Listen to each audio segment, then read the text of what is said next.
JEE mains के इस question में मीन और वेरिएंस 6 ऑब्जर्वेशन के गिवन है, जो कि 2 एंड 23 है। मीन डेविएशन अबाउट मीन हमें फाइंड करना इन 6 ऑब्जर्वेशन का। सबसे पहली बात है, मीन डेविएशन का फॉर्मूला हमें पता होना चाहिए अबाउट मीन। सारी ऑब्जर्वेशन में से मीन का जो एब्सोल्यूट डिफरेंस होगा, है ना, उन सबका सम कर लेना है डिवाइड बाय 6। एब्सोल्यूट डिफरेंस मतलब हर ऑब्जर्वेशन में से मीन को हमने सब्ट्रैक्ट करना है और मॉड ले लेना है, और ऐसे सारे केसेस में हमने ऐड कर देना है ना। जैसे -3 में से -2 किया, 4 में से -2 किया, 7 में से -2 करना है, -6 में से घटाना है, अल्फा में से भी और बीटा में से भी घटा देना है। तो इसका जो आंसर है वो हमको बहुत इजीली मिल जाता है ना। इसका वैल्यू आ जाएगा 5, फिर 2, फिर 5, फिर 8, फिर अल्फा -2 का मॉड प्लस बीटा -2 का मॉड डिवाइड बाय 6। अब अगर जैसे ही अल्फा और बीटा मिल जाए तो मीन डेविएशन एकदम से निकल जाएगा। अब अल्फा और बीटा कैसे निकालेंगे, उसके लिए हमें मीन और वेरिएंस वाले रिजल्ट को यूज करना पड़ेगा। मीन आपको पता है, सारी ऑब्जर्वेशन का sum divide by total number of observation से आ जाता है। तो अपॉन में जो 6 है उसको राइट साइड में भेजिए, यहाँ से हटा दीजिए, तो ये 12 हो जाएगा। बाकी इन सबको हम ऐड करेंगे तो यहाँ से 1 बचेगा, 1 और 4 5, और -3 यानी कि 2। 2 plus alpha plus beta is equal to 6 2 जा 12। अल्फा प्लस बीटा की वैल्यू आ गई यहाँ से 10, यानी अल्फा और बीटा को ऐड करके 10 आएगा। अब यहाँ पे भी अल्फा और बीटा की बहुत सारी वैल्यू पॉसिबल है, क्योंकि अल्फा और बीटा रियल नंबर है। रियल नंबर में से कोई सी भी रियल नंबर का सम 10 तो हो ही सकता है। अब हम वेरिएंस को यूज करते हैं।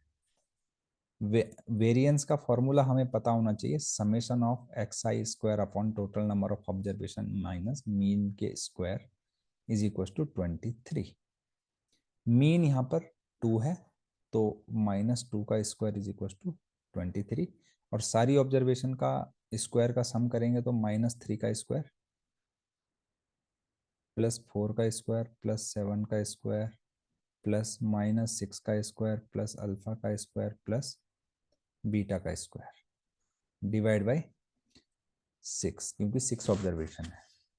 अब ये जो 2 का स्क्वायर है राइट साइड में जाएगा तो प्लस हो जाएगा, तो ये हो जाएगा 27 इज इक्व टू -3 यानी कि 9, 16, 49, 36 alpha square plus beta square is equal two upon में 6 है। 6 को उधर भेज दीजिए, तो बाकी मैं नेक्स्ट पेज में कर लेता हूँ। तो राइट साइड में 27 इंटू 6 कर दिया है, alpha square plus beta square भी है लेफ्ट साइड में, और जो ये स्क्वायर है ये इनका हम सम कर लेते हैं। तो इनका सम अगर हम करेंगे तो कितना हो जाएगा, 16 9 25, 74 और 36, ये हो जाएगा 110 और 110। 27 पंजे 115 होता है और 27 का 138 होता है ना।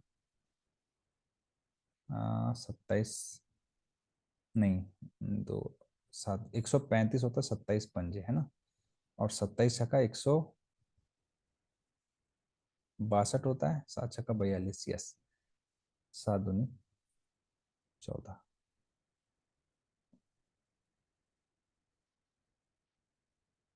6 दूनी 12, 162 होता है ना।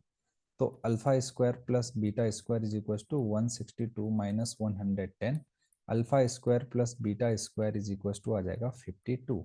साथ ही साथ अल्फा प्लस बीटा की वैल्यू 10 है। तो दो नंबर जिनका सम 10 है और उनके स्क्वायर का सम 52 है, ऐसा हम हिट एंड ट्रायल से भी कर सकते हैं।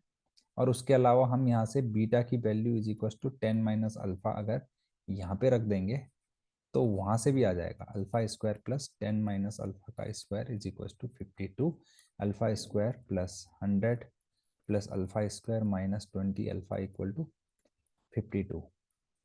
2 अल्फा स्क्वायर -20 अल्फा और 100 में से 52 को माइनस करेंगे +48 इक्वल टू 0।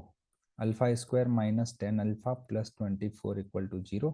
यहाँ से अल्फा -6 अल्फा -4 इक्वल टू 0 आ जाएगा।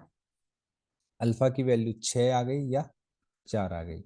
इसी के अकॉर्डिंग बीटा की वैल्यू क्या आ जाएगी, 6 के करस्पॉन्डिंग 4 आएगी, 4 के करस्पॉन्डिंग 6 आ जाएगी, है ना। तो हमसे क्वेश्चन में देखिए, क्वेश्चन में अल्फा और बीटा की जगह कुछ भी रखिए, कोई फर्क नहीं पड़ने वाला है। तो मैं अल्फा को क्या मान लेता हूँ, 6 मान लेता हूँ, बीटा को 4 मान लेता हूँ। आप कोई और चीज भी मान सकते हैं। इसके अलावा क्वेश्चन में तो कहीं पर भी ऐसा शायद कोई रिलेशन दिया नहीं है, तो हम डायरेक्टली किसी को भी मान लेते हैं। तो अल्फा की जगह मैं 6 रखूंगा तो यहाँ पे आ जाएगा 4, और बीटा की जगह 4 रखूंगा यहाँ पे आएगा 2। तो ये आ जाएगा 4+2+8 +5+2+5/6। 5×5 = 10, 8×2 = 10, 4×2 = 6, यानी कि 26/6। तो सॉल्व करिएगा तो आएगा 13/3, जो कि है ऑप्शन नंबर 1। तो यही इस क्वेश्चन का आंसर है। सॉल्यूशन अच्छा लगे तो चैनल को लाइक, शेयर और सब्सक्राइब करना बिल्कुल ना भूलें। आप अपना डाउट कमेंट सेक्शन पर कमेंट करके जरूर पूछें, मैं जरूर आपके क्वेश्चन का आंसर करूंगा। Thank you.